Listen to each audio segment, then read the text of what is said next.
Greetings in the wonderful name of our Lord and Savior Jesus. Amen. It's always a privilege and an honor, Bazalwane, to be summoned together individually and corporately as a family to appear before the throne of mercy, where together individually and corporately we experience the manifest presence of God in our midst. We experience the manifest presence of Christ Jesus in our midst, as he takes his rightful place as the head of the church and the king of the household of God, of which you and I are members, having been strived in the name of the Father, the Son, and the Holy Spirit, who is Christ Jesus. Hallelujah. And again, it's always a privilege and an honor, Bazalwane, to be summoned together to experience the manifest presence of him, the set-apart Spirit, Ruach HaKodesh, the Holy Spirit, the champion of the cause of our righteousness in Christ Jesus. Because Scripture teaches us that when he is come, we are enabled. When he is come, we are enabled to testify of the goodness and the perfectness of the Lord. Amen. Amen. So today we are going to together unpack the attributes of a scoffer. We are going to unpack the attributes of one who despises. We are going to unpack the attributes of a mocker, one who mocks. And we are going to unpack the attributes of a fool who says in his heart, there is no God. Hallelujah. That is a scoffer. And that is what we are about to do today. Amen. And as always, whenever we as God Sanctuary Family Church meet, the scriptures or the Bible becomes our point of focus as well as our point of attention. Amen. There is nothing else that we focus on when we meet as a church. Hallelujah. We do not discuss people here. We do not discuss holidays. We do not discuss our own philosophies. But the focus of our meeting is the scriptures. Amen. The divine inspired word of God. It also becomes our focal attention. Amen. Amen. Now the question one may ask is, why is that the case? Why at your meetings is the Bible so critical? Why at your meetings are the scriptures your point of focus and attention? Well, it is because God speaks to us through his word, through his scriptures. It is because God speaks to us through his scriptures. And the Bible, the scriptures, are the only infallible revelation of God. Amen? That God has given to us as humankind. Now, if that is the case, it means no one therefore is allowed to add or deduct from the scriptures. No one is allowed to add or deduct from the Bible. Because if we do that, then we are at the risk of suffering the plagues that are written in the scriptures, that are written in the Bible. Also, the reason why the Bible, the reason why the scriptures become our focal point of attention as well as a point of interest, it is because the word of God as captured in the scriptures rises above every other writing that any man can put together, whether by way of creeds, by way of canons, or by way of philosophy. Amen. The word of God rises above every other imagination or invention by the mind of man. What does that mean? It means the word of God cannot compare, neither can it be compared to any imagination or the fathoming of the mind or invention of the mind of man. The Word of God, therefore, has got no equal. The Word of God is above everything. Amen. Hallelujah. These things are critical to understand the teaching of today. Because today we are unpacking the attributes of a scoffer, of one who despises, of one who mocks. Hallelujah. Of one who scorns at the people of God. Amen. So these are critical to keep at the back of your mind. Why is it that at our meetings, our focal point of interest and attention is the Bible? Now, this is what stimulates and creates the fear inside of us, the fear of the Lord.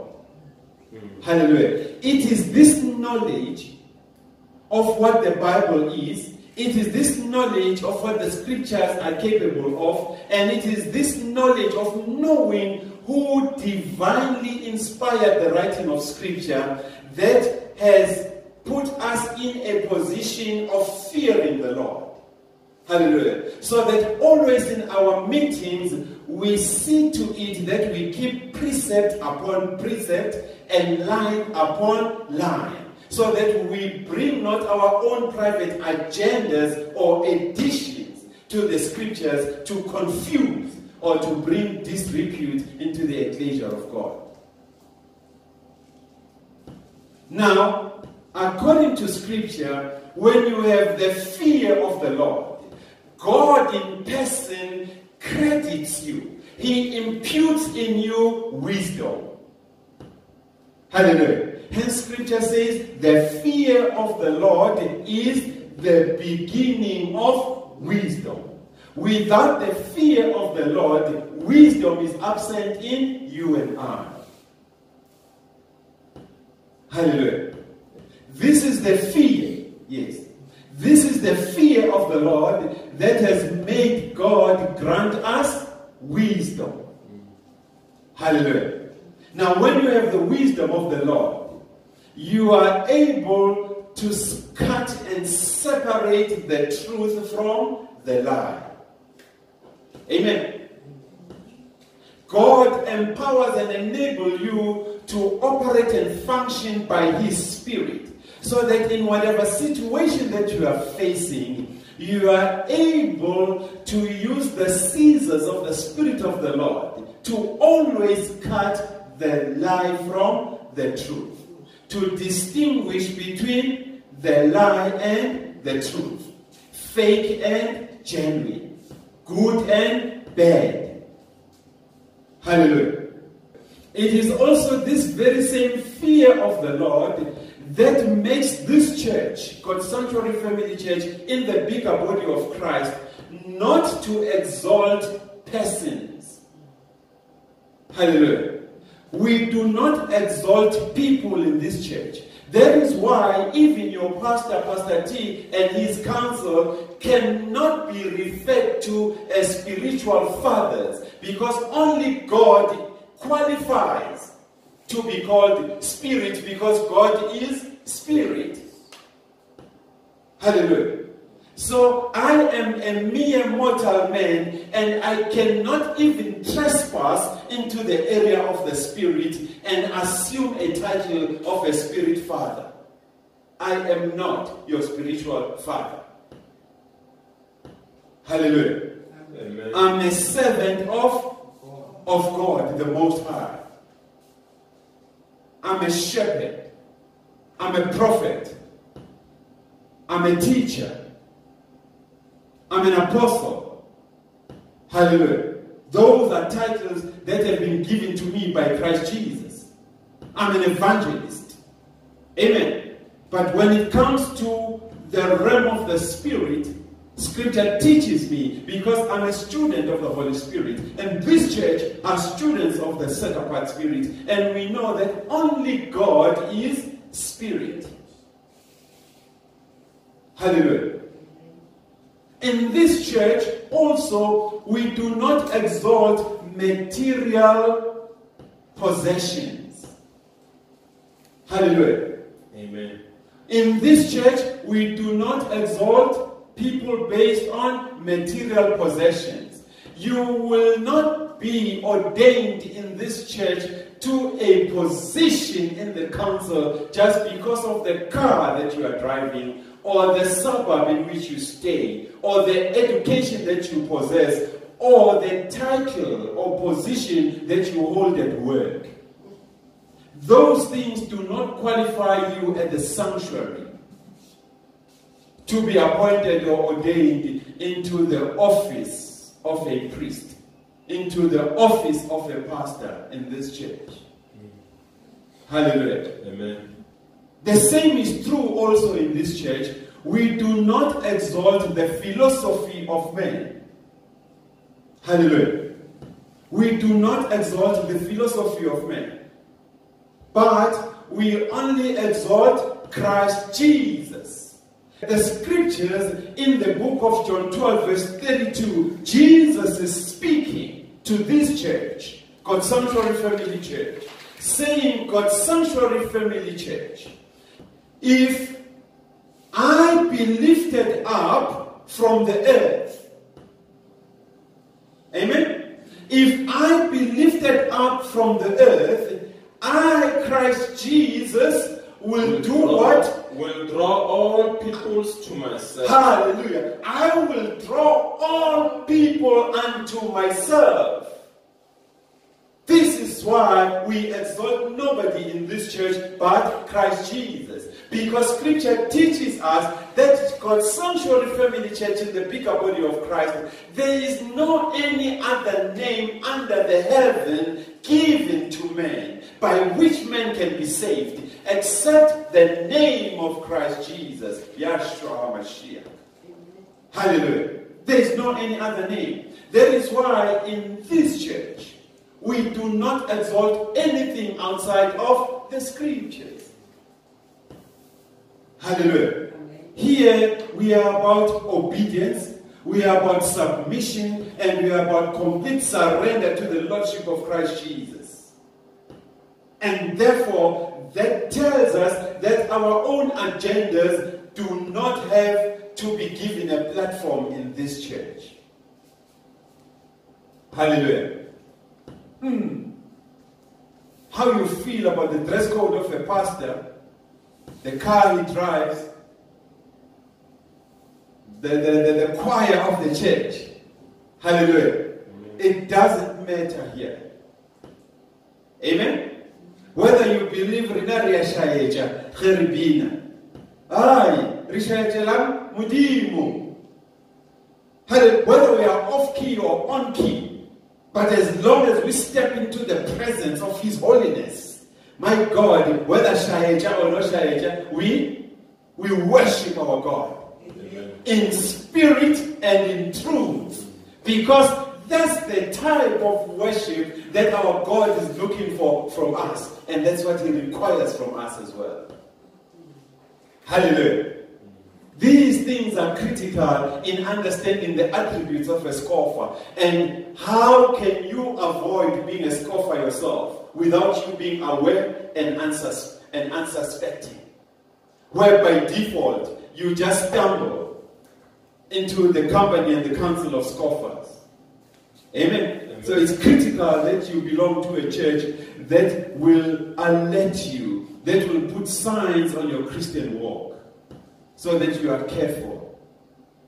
If I be lifted up from the earth, I am in person as Jesus. I will draw men unto myself. So our duty, therefore, as God's Sanctuary Family Church, in the bigger body of Christ, is to do what? To lift up Christ Jesus, so that we can watch Him, drawing men, drawing people unto Himself. That is why anyone at the sanctuary, anyone who preaches a gospel that is contrary to that laid by the prophets and the apostles endorsed by Christ Jesus, we will challenge you. we will challenge you to the end. Because if you seek to belittle our God, we have a problem with you. But if you seek to exalt our God and acknowledge His sovereignty, boy, we will embrace you to the extent of fellowshipping with you. Amen. But the minute you belittle our God as a scoffer, then we will challenge you. And if you are not prepared to repent, if you are not prepared to repent, we will hand you over to God. And there is a danger when we hand you over to God, because we saw this God hardening the heart of Pharaoh. Hallelujah. Where after everything was done to get his heart softened, he chose to harden it. And God allowed his heart to be hardened. That's the most scariest thing that can ever happen in the life of a Christian. Where God gives up on you and say, okay, fine, I am going to allow your heart to be hardened. So therefore you are en route to hell. Hallelujah. Now scripture reminds us that even if it be an angel also, one who claims to be the angel of the Lord, if they preach a gospel contrary to this one, we will accuse that angel. We will fight that angel tooth and nail until he goes back to hell where he belongs. You lying spirit with a lying tongue. You will go back to your father, Satan, the father of lies. Hallelujah. And the master of scoffers. Now let's see the wisdom of Solomon, how he operated. Let's go to the book of wisdom, the wisdom of Solomon. And we'll look at chapter 7 and we'll read from verse 15 to 16. Hallelujah. Amen. So this is the wisdom, Bazalwan, that we desire. This is the wisdom that God has also credited or imputed us with. Amen. Now let's take it nice and slow. Scripture is saying, God has granted me to speak as I would, and to conceive as is meet for the things that are given me. Wow. Because it is He that leadeth unto wisdom, and directed the wise. Hallelujah. Now let's bring it into simple English that is understandable across the board. Scripture here is saying, God has granted me the wisdom to speak as I do. Hallelujah. Now, when you function and operate by the Spirit of the Lord, and to you is been imputed the wisdom of God, the way you speak is different to the one a person from a university of theology, a person, a self-ordained pastor from some theological seminary speaks. Amen. Because some of us went to school for speaking courses. Hallelujah. There are some churches that will take you to school in order to make you able to speak. Amen. So you learn the philosophy and the psychology of speaking to people. And the minute we address people at the level of their psychology and philosophy, it means there is some buttons or there are some switches that we want to learn to manipulate in the mind of man. Hallelujah. So that we can control them or manipulate them. And no one, in fact I challenge everyone that have gone through a program of learning how to speak, that most of the time you are taught how to win the mind of a person. Hallelujah. Now in Christ, if you go to the book of Proverbs, 11:30. Amen. Scripture says, he who wins souls is wise. He who wins souls is wise. But the college of speaking, they teach you the philosophy and the psychology of manipulating certain switches and buttons in the mind of men so that you win their mind over, and therefore when you say sit, they sit, stand, you stand. Hallelujah. When you say, I want a jet and I need 10,000 rand, they pay. Amen. So these are totally different dimensions of operation in the realm of the Spirit. Hallelujah. So that is why we will not manipulate your mind in this church. But we will confront you, we will confront each other with the gospel truth. Hallelujah. And it is the gospel truth that will convict you. And tears will stream down your cheeks, arms raised. And you will repent, confess, and receive Christ as Lord and Savior unto salvation. Hallelujah. Amen. We are not going to suspend your reality here. No. We leave your reality intact so that you make decisions that are sober. And if anyone wants to take you back to the things that you have left, you say no. And you sing a song. Hallelujah. Hallelujah. Hallelujah. Let's praise the Lord. No more turning back. No more turning back. No more turning back. Let's praise the Lord. Hallelujah. These are the songs that when you have received the true gospel of Christ Jesus, even if they tempt you, you say, I know what Jesus has done for you. Some people say, I don't know why Jesus, but we know in this church. You sing the song that says, and now I know Jesus loves me. And now I know that he cares. And now I know he sacrificed his life. Oh, I'm so glad. I'm glad indeed. Hallelujah. Now, this is a person who has not been sold a fake gospel that promises him riches and health. But this is a person who has been handed over to Christ Jesus and has felt the impact and the conviction of a life without Christ.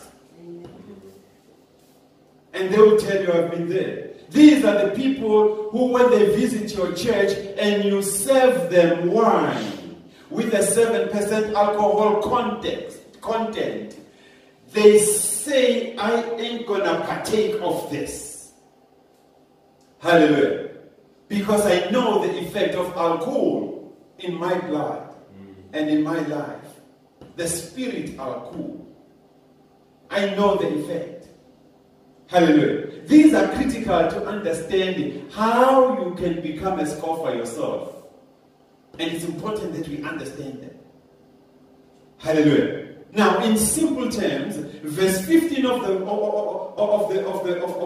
book of the Wisdom of Solomon says, God has granted me to speak as I do. And to conceive of his spirit, because it is him, God, who leads men unto wisdom, as well as directs the wise. Hallelujah. Now, the person you see standing on this pulpit and the things you hear him speak, they are not of his own. Hallelujah. They are not of my own, but he who is in me, who is Christ Jesus, who is greater than he that's in the world where I used to be, is now speaking through me. I am the oracles of God. Hallelujah. So as he speaks, I speak. Amen. As he acts, I act. As he does, I also do. Amen. Amen. And Christ says the same thing. Hallelujah. Christ says the same thing. It is he who sent me that works through me. Hallelujah. And the same thing we are saying at the sanctuary. And verse 16 says, in the wisdom of Solomon? For in his hand are both we and our ways. Wait a minute. Just read it nice and slow. Verse 16 says, in the palm of the hand of God are both we and our ways. It's us and our ways. Hallelujah. In the palm of the hand of God is us, his people, and the words that we speak. So nothing escapes God that we do and we say. Hallelujah. All wisdom also. Same is true with the wisdom of the Lord and the knowledge of the workmanship of God that has been imputed to us. Because remember, we proclaim in the book of Psalm chapter 8, verses 4 to 6, that who is man, O God, that you are so mindful of? You visiting him in the coolness of his day. You have crowned him with glory and honor and set him above the work of your hands. Who is man? Talk to me about the scripture. The book of Psalm chapter 8, verses 4 to 6. Now scripture says, what is man that you are mindful of him? What is man that you are mindful of him? The Son of Man that you care for him. Oh my God, the Son of Man that you care for him. You made him a little lower than the heavens. Yes, you made him a little lower than the angels. And crowned him with glory and honor. What else have you done, my God, to this man? You have made him ruler over the works of your hands. Hallelujah. You have given him dominion over the works of your hands. You put everything under his feet. And you have put everything under his feet. So how is it then that among you there are people, Christians, there are Christians who are beginning to think that God is not real, that God is not alive, and that God does not exist? How is it? After all this type of revelation, how is it that there is still some among you, God Sanctuary Family Church, in the bigger body of Christ, that are beginning to think and are beginning to believe that God does not exist, that God is not real, that God is not alive? How is it possible? Now the question that we need to ask then is, Bibili iringa such people? What does the scripture say about such people? Who in the midst of everything that God has shown us that he is a sovereign God, but still, in our private moments when we are hurt, when we feel persecuted, when we are struck down, when we are perplexed, when we are hard-pressed on all sides, we venture into a space where we begin to believe that God does not exist. God is not real. He is not alive. Hallelujah. Now God guided us to the book of 2 Peter chapter 3. Why the book of 2 Peter chapter 3? It is because the Holy Spirit today wants to speak to your condition of discouragement. Why? Because you feel that you are just being persecuted. You feel that you're facing persecutions in your life. You feel you are betrayed. Hallelujah. You feel betrayed by the people whom you love and you thought they love you. Amen. You feel the entire support system that used to support you in church and at home is no more there. Amen. You're beginning to ask questions. God, where are you? I feel like I'm under the total onslaught by the devil. What have I done to deserve this, Lord? Why are you allowing these things to happen to me? Hallelujah. So 2 Peter chapter 3 addresses that concern of yours, that is able to push you to a position of beginning to believe that God is not alive, God does not exist, and God is not real. Hallelujah. Also, Holy Spirit is using 2 Peter chapter 3 to address as well as to expose those spiritual counterfeits in your life that makes you begin to lose faith and begin to lose hope in God. Amen. So 2 Peter is addressing all those fears. Now let's read 2 Peter chapter 3. Beloved, Hallelujah. I now write to you this second epistle, in both of which I stir up your pure minds by way of reminder. Hallelujah. And remember, we spoke about the second epistle, that it addresses the second coming of Christ Jesus. Hallelujah. Whether science disapprove of it, but the word of God has breathed life into it. Amen. Okay, let's proceed. Beloved, I now write to you this second epistle, in both of which I stir up your pure minds by way of reminder. Hallelujah. That you may be mindful of the words which were spoken before by the holy prophets, and of the commandment of us, the apostles of the Lord and Savior. Hallelujah. So the people whom the Lord and Savior has set apart and given them authority and power to bind as well as loose things on earth, so that the heavens align itself with what man has bound and loosed. So this is the power that gets given to us, together with the prophets and the apostles of the Lord Christ Jesus. And for you to experience this type of power and authority, you have to be holy. It's not for every Dick, Tom and Harry. You must be holy. So you've got to be a holy prophet. You've got to be a holy apostle. And you have to be a holy one sent of God to preach this gospel of salvation.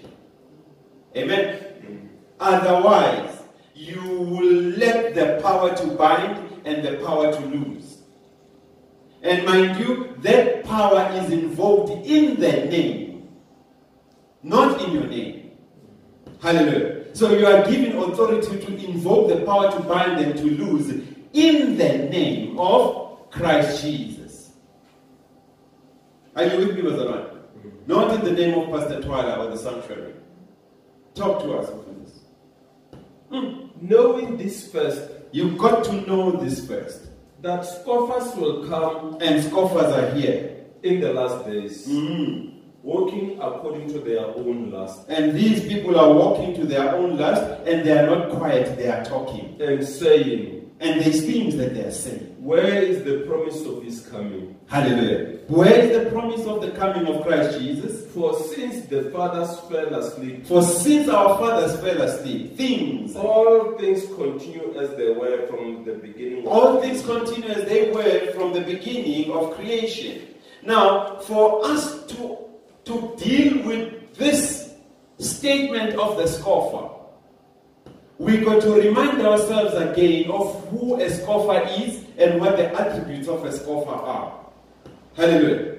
And from a Hebrew perspective, a scoffer is one who not only mocks, a scoffer is one who only ridicules or disagrees with your belief and belief system in God. But a scoffer is one who also appoints himself to be an ambassador for the opposing or opposition religion. Hallelujah. He appoints himself as an ambassador for the opposing religion. He represents that false religion that speaks against your God, that mocks, that ridicules, that scorns your God. So in other words, he becomes an ambassador of the religion that despises your God and your belief in Christ Jesus. Now, it's also important to understand that scoffers do not believe in God. Neither do they believe in the scriptures of God. Instead, scoffers believe that the scriptures, which are inspired of God, are not inspired by God, but they are a document produced by some group of white people whose sole intention was to steal the land of the Africans in Africa. Hallelujah. That's why Psalm 14 verse 1 says, a scoffer or a fool says in his heart, there is no God. Now, it's critical to understand this because Scripture warns us of calling our brothers fools. But in this case, Scripture is saying a fool or a scoffer says in his heart, there is no God. Now, according to the Scripture, when you call somebody a fool or when you call somebody raka, you are grieving the Spirit of the Lord. Because a fool does not become a fool by his own doing. Amen. You can be a fool because while your mom was pregnant with you, she drank alcohol, she took drugs, and she smoked weed and whatever that you can think of that has the effect of affecting the fetus in its developmental stages. Hallelujah. And therefore, if the IQ of this child is way below normal, it is not the fault of the child. And therefore, you cannot, as a Christian, call that person a fool. Just because of his mental condition or IQ level. Amen. But there is another fool that the Greek dictionary calls a moron. Hallelujah. Now that type of a fool is got all the intelligence, all the knowledge, and a very high IQ. The mental state and condition of such a person is way high. But they choose, soberly so, to reject God. And this is the type of a fool that is spoken of also in Psalm 14 verse 1. The one that says, there is no God. Now, this calls us therefore to unpack today the attributes of a scoffer. Amen? Amen. In other words, we are asking the question, how can I identify a scoffer? Amen. We are asking the question also, how shall I know that I, Nathi Twala, as Umzalwane, unaware and unsuspecting, I have fallen track into the council of scoffers, and therefore I have become one. Amen? Amen. How shall I know? How shall I diagnose this? Well, when we sat in the upper room as God's Sanctuary Family Church with him, Jehovah again, the champ of the cause of our righteousness in Christ Jesus, the set-apart spirit, he taught us that some of the attributes of a scoffer, the one who despises, the one who mocks and ridicules the belief system and belief values in God of another person, is that a scoffer makes it his ambition to ridicule your God and your belief in God. Did you get this, Pastor Ryan? We use the word ambition. So what does this mean? It means a scoffer will never find rest as long as we're not God's Sanctuary Family Church in the bigger body of Christ, you stand your ground in the faith and in your belief in God. Hallelujah. As long as you are unyielding and unshaking in your belief in God, scoffers will multiply. Because they will never find rest. Until they are able to prove to you how foolish you are by believing in God, so that they can win you over and recruit you to the other gospel. Hallelujah. So as long as we stand our ground in the faith, we cannot wish scoffers away. Because they have made it their ambition to ridicule our God. So as long as we preach this gospel truth, scoffers will be there to attack it. Hallelujah. The day we stop preaching this gospel of salvation, scoffers will also keep quiet because they will be reigning supreme. They would have taken over the world with a false belief and the other gospel. So all the scoffer is interested in is to actively recruit people. To actively recruit people by bewitching them with a false gospel. So they would charm you, they would seduce you, they will give you false promises, they will create false hope to you, which in the long term, it will harm you, it will bite you. Hallelujah. It will bite you.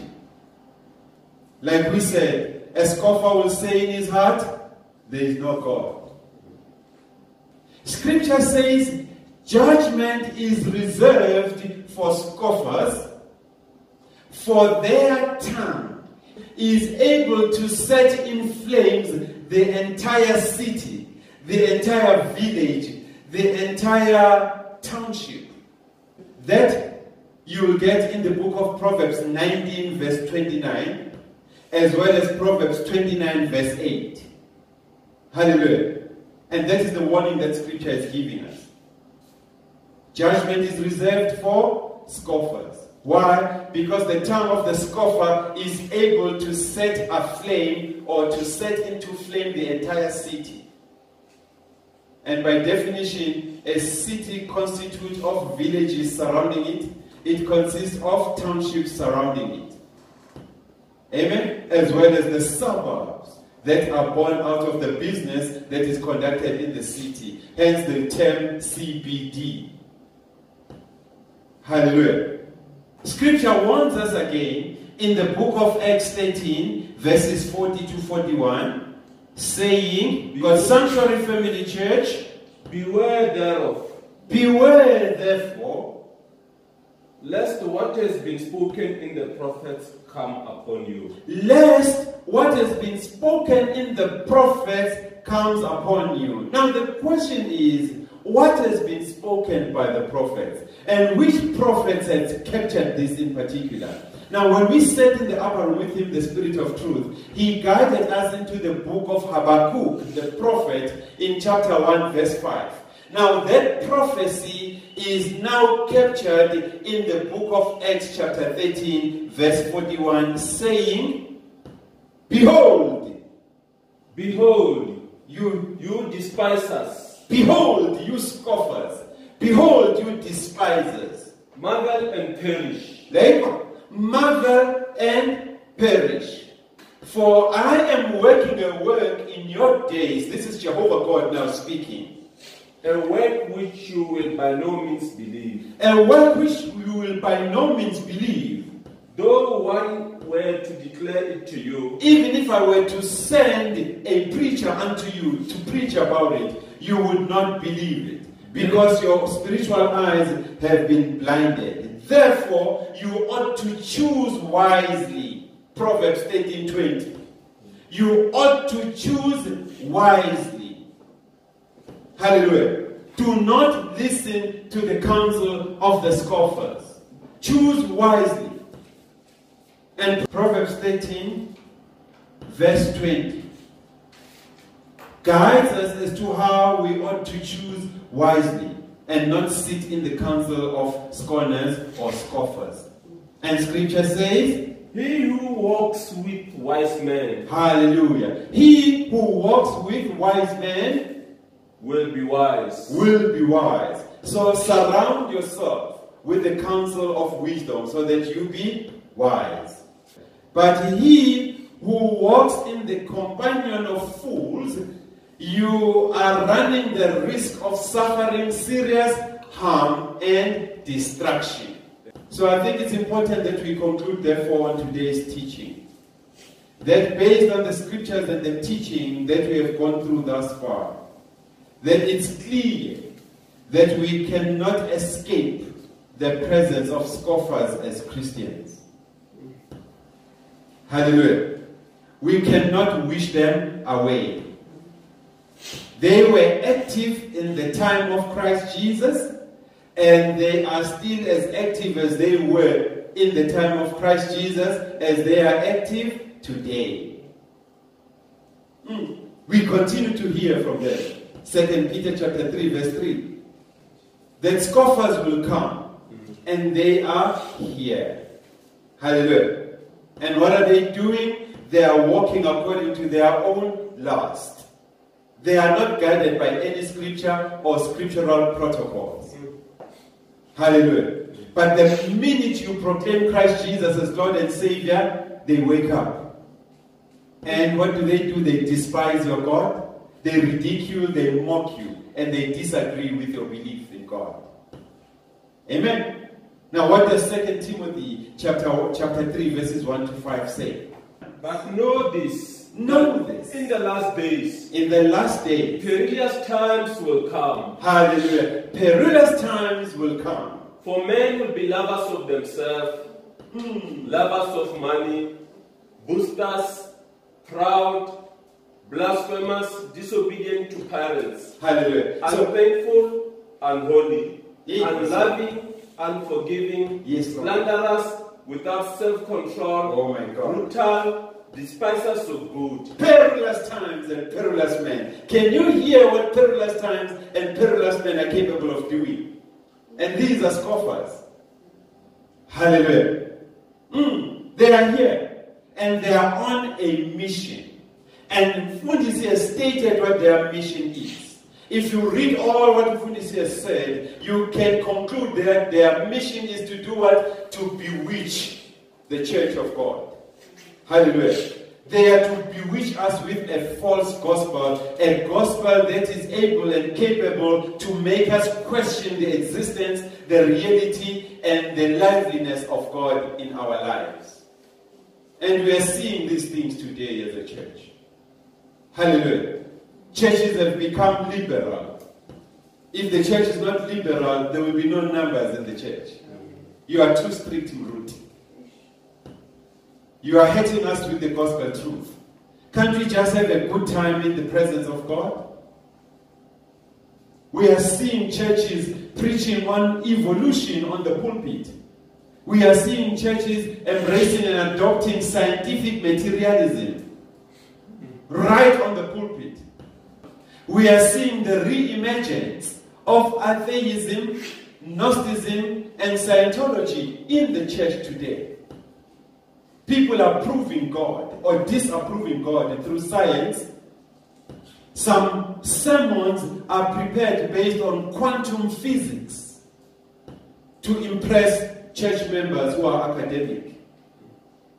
Hallelujah. Churches are preaching on scientific concepts and philosophies to impress the world of academia that has joined the church. We have brought even the world music back into the church, and we claim the only way to reach out to the youth and to win them back to Christ is through music. Hallelujah. And we call that scriptural. Amen. Remember the prophecy of Habakkuk as captured in the book of Acts chapter 13.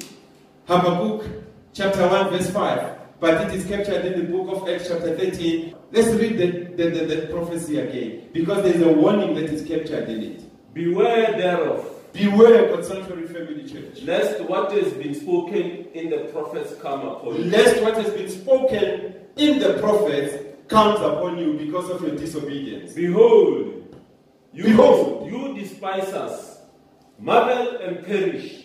Behold, you despisers, you scoffers, you mourners. In your mother, it is for a time being, you are going to perish very soon. For I work a work in your days. Because I, Jehovah God, like I did in the times of Noah, I'm working something that will baffle you, that will wipe you off.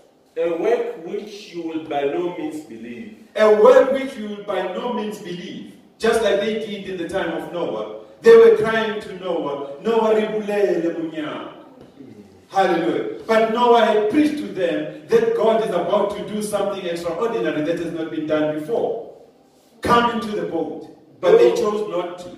Though one were to declare to you blessings and conflict at Antioch. Hallelujah. Noah went preaching on the streets and at every crossroad. But they never received the preaching of Noah. They said, this old man wahlanya. Hallelujah. Because they've never seen rain before. And the same is true with you and I today. Because Sanctuary Family Church, this is a warning. Don't fall into the trap of the company of the scorners, the scoffers, the mockers, the ridiculers, the despisers of God. Hallelujah. Because God is working something massive that even when we are preaching about it, people won't accept it. And what is this warning that God is giving to us as Christians to fight the scoffers? There shall come a time, however, a promised time, where scoffers shall be silenced. Where scoffers shall be silenced forever. And that day is captured in the scriptures in the book of Philippians chapter 2, verses 10 to 11. Hallelujah. That day where the scoffers shall be silenced for life is captured in the book of Philippians chapter 2. If you look at verses 10 to 11, take us through that verse. Hallelujah. That at the name of Jesus, at the mention of the name of Jesus, every knee should bow. Every knee of every scoffer under the sun will bow. Of those in heaven, of those in heaven, and of those on earth, as well as those underneath the earth. Talk to us. And that every tongue should confess. And that every tongue should confess that Jesus Christ is Lord. That Jesus Christ is Lord. To the glory of God the Father. Oh my God, to the glory of God. Sorry, to the glory of God the Father. Now, Bazalwane, this is a very critical teaching. Because remember, we are required to unpack the message of the scoffer. Hallelujah. That is captured in verse 4. Where the scoffer is asking us as a church and as Christians, where is the promise of his coming? For since our fathers fell asleep, all things continue as they were from the beginning of creation. Hallelujah. And yet we as Christians still preach the second coming of Christ Jesus. So the teaching thus far therefore prepares you and I to tackle the message of the scoffer head on, so that we have an answer when they ask us, when is the promise of his coming going to happen? It's 2,000 years already. When is he coming back? Since our fathers passed on, you were preaching this message, and things still carry on as they were even before our fathers passed on. 2,000 years now. What's happening, Mr. Christian, Lady Christian, church? So the teachings that we have done in the previous meetings that we have had together, they were preparing us to answer and to deal head on with the message of the scoffer as captured in verse 4. And scripture tells us that this message of the scoffer derives from their lust. So as we meet next week to unpack the message of the scoffer, keep at the back of your mind that this message is birthed out of the lust of the scoffer. Be ye sealed always in the Holy Spirit of promise until we meet again. Stay sealed. Hallelujah. Amen.